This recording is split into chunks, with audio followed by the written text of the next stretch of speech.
عمری کوڕی عاص یەکێک لە سەحابە خۆشەویستەکانی پێغەمبەری خوا صلی الله عليه وسلم. ئەو ئیمامی عمری کوڕی عاصی کە پێغەمبەری خوا صلی الله عليه وسلم شایەتی ئیمانی بۆ داوە، ئەسلەمە الناس وآمن عمرو بن العاص. ئەم حەدیثە سلسلەی ئەحادیث صحیح ئیمامی ئەلبانیات و ڕەحمەتی خوا لێ بێ. پێغەمبەری خوا دەفەرمێ صلی الله عليه وسلم خەڵکی مسلمان بوون تەسلیم بوون بە فەرمانی خوا، مسلمن بەڵام عمری کوڕی عاص مؤمنە، ئیمانی ڕاستەقینەی هێناوە، بەڵام کاتێک دەگاتە سەر مەرگ دەست ئەکا بە گریان لەسەر مەرگە. بەس بزانین چۆن وەصفی مردنمان بۆ ئەکا، خوای گەورە ڕەحمان لێ بکە. هەر قسەکەی ئیمامی ئەحمەد هەموو جارە بیر ئەکەوێتەوە کاتێ باسی پیاوچاکانی لا ئەکرا، باسی خواناسان و متەقیەکانی لا ئەکرا، ئیمامی ئەحمەد دەیفەرموو ئەسئەل الله ئەلا یەمقوتەنا ئەئینە نەحن من هاولائی. داوا ئەکەم خوا غەزەبمان لێ نەگرێ، ئێمە لەکوێ و پیاوچاکان لەکوێ؟ ئیمامی ئەحمەد ئاوا فەرمیێ ئێمە لەکوێ پیاوچاکان لەکوێ؟ خوا غەزەبمان لێ نەگرێ، بەس بەخوا ئێمە بێ لە دڵەوە قسەی بکەین، خوا غەزەبمان لێ نەگرێ، ئێمە لەکوێ پیاوچاکان لەکوێ؟ ئێمە لەکوێ عەمری کوڕی عاص لەکوێ؟ سەحابەی پێغەمبەری خوا صلی الله عليه وسلم شایەتی ئیمان و بەهەشتی بۆ دراوە، بەڵام بزانن چۆن وەصفی مردنمان بۆ ئەکات.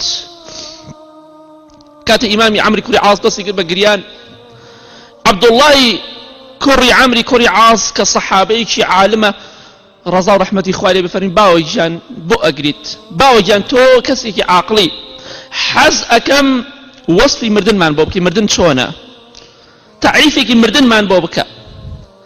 ئەوش فەرمی ئەی کوڕەکەم والله مردن زۆر زۆر لەوە گەورەترە کە من بتوانم وەصفی بکەم بۆ ئێوە، زۆر زۆر لەوە سەختترە ناڕەحەتترە کە من بتوانم وەصفی مردن بۆ ئێوە بکەم، بەڵام شتێکت پێڵێ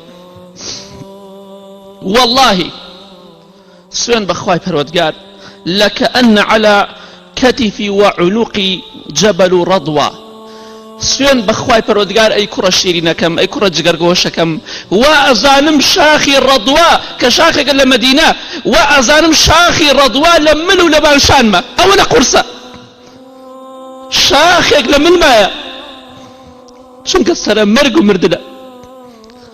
وەڵای ئەگەر ئەو شاخێ بێ ئێمە لارێ هەزاران شاخ بێت،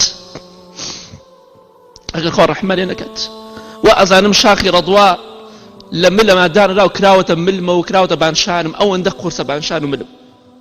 ئەمە یەک والله وكأن في جوفي شوكة عوسج، والله دركي عوسج دركي زۆر خراپە، والله وا ئەزانم لە ناو قورگم و ناو سکما درک ئەو درکە هەیە، وەکوە درکێک ناو سکما بێ ناو قورگما بێ ڕابکێشرێ، چەندێ ناڕەحەتە، ئەوەندە ناڕەحەتە درکێک بخرێتە ناو قورگ و ناو سکتەوە ئەمجا ڕابکێشرێتەوە بۆ دەرەوە بێت چۆن دەربچێت، خوا ڕەحمە لێ بکات.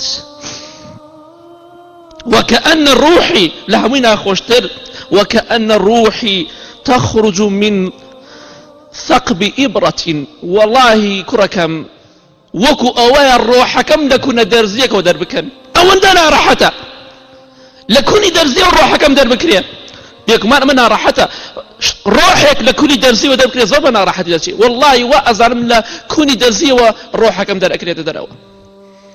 ئیمامی عەمری کوڕی عاص سەحابەی خۆشەویستی پێغەمبەری خوا صلی الله عليه وسلم ئاوا وەصفی مردنمان بۆ ئەکا، ئەو مردنەی کە لە بیرمان چۆتەوە، ئەو مردنەی کە لە دوای خودبەکە لە بیرمان ئەچێتەوە.